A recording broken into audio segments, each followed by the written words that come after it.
And the intensive has been great. It's been very physical, which it's been pretty much everything I expected.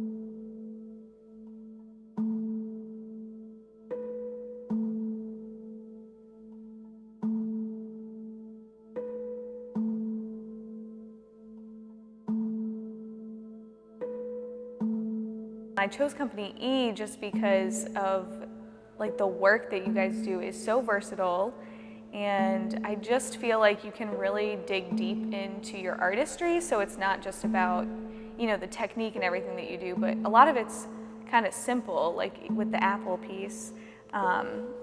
It's simple movement, but you have to really dig deep into what the piece means so that you can convey what you're trying to say as a dancer.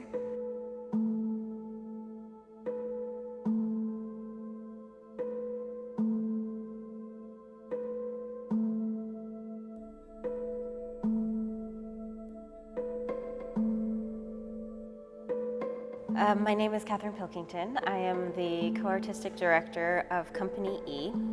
We've been very fortunate to work with numerous choreographers around the world, and we wanted to share it at home. And I looked online, and all of the choreographers that you bring in are awesome, and the whole State Department connection is really mind-blowing to me.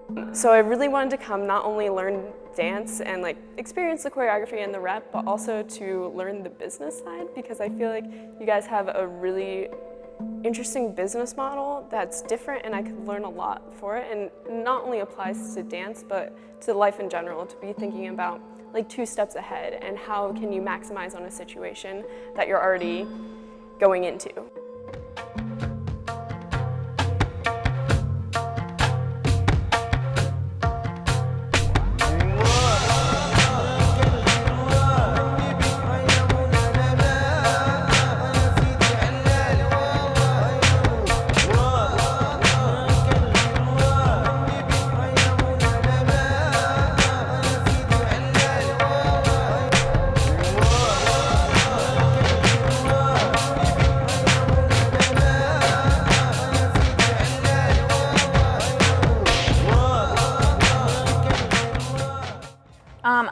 Honestly, the classes have been great. I think the diversity within each one has been really nice, because going from ballet and then switching over to modern, it's just okay, I have to be up for ballet, but now I have to be a modern dancer and get low, which is perfect because you need both. Both are really, really necessary.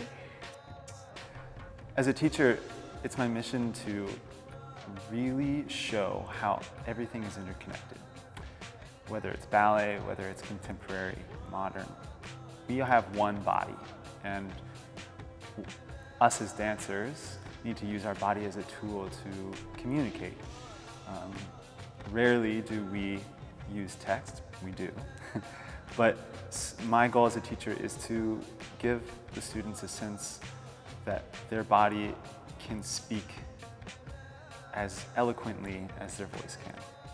All the summer intensives I've been to before have been one person sitting in the front and saying yes, no, blah, blah, blah. But this is very much a through line between your ballet, modern, and rep, and trying to find concepts that are constant throughout, and almost leitmotifs, and finding that throughout your whole dance and how that informs how I do this piece and how this piece informs what I do in this piece. Although they're completely different and different styles, but like Catherine said today, your body, you only have one body. So everything informs what you do in the next piece. And you have to really digest that in your body and let it sink in and use it to your advantage.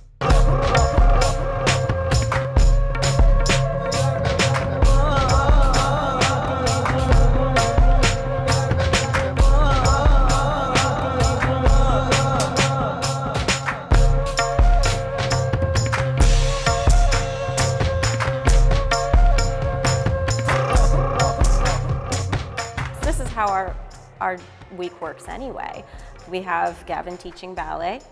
I'll teach a modern. Rob will come in and teach every once in a while and set his work on us. And it's a collaborative effort.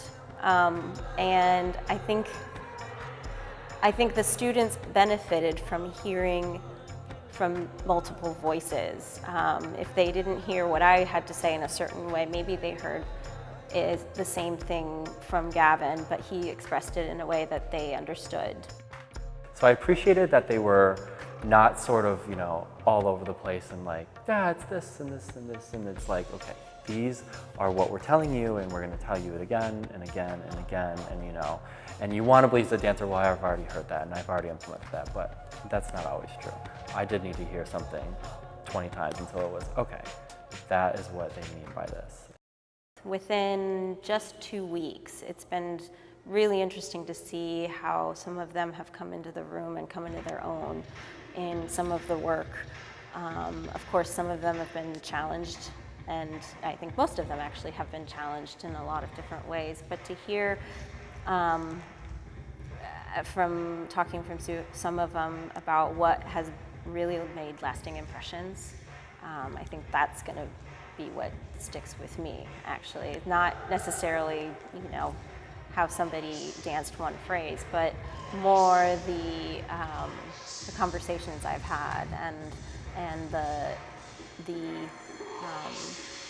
eagerness and the hunger for just learning how things work in the real world, because they have to be thinking right now about what that's all about. A number of them have just graduated from college, so they're thinking ahead to their own careers, and takes me back to that time that I did too. So it's a bit of self-reflection in a way too. What I appreciated the most about this intensive was that Paul and Catherine went out of their way to give us whatever we wanted and needed. So not only did they always listen to what we wanted and constantly ask, what do you need? What do you need in 5 years? Where do you want to be, and what do you need to get there? We were always welcome to have that conversation. So although the technique classes and the repertory were great and everything, I think 5 years, 10 years down the line, the things that are going to stick with me are the conversations with the members of the NEA that came in, and the members of Metro Dance DC, and many others that all were generous with their time and came in, because they not only talked about dance as like, I am a dancer, but you are an artist and you are a member of the community, so be a steward to that community, not only locally, but also globally. And here are the resources you have to do that. You don't have to do it on your own, and many people think they do, but you have to put an effort and continually put an effort to make it work and be a great addition to your community, because the arts have so much to offer, and they're often overlooked, especially in the United States. Not only are you working on your technique in these classes, as far as ballet goes and as far as modern goes, but you're also getting, like I said before, the artistry and building that, which is almost, well, it's a little bit more important than technique, actually, because if you don't have that, then, what are you doing? So, yeah, I just think as an artist, you can really, really grow at this intensive.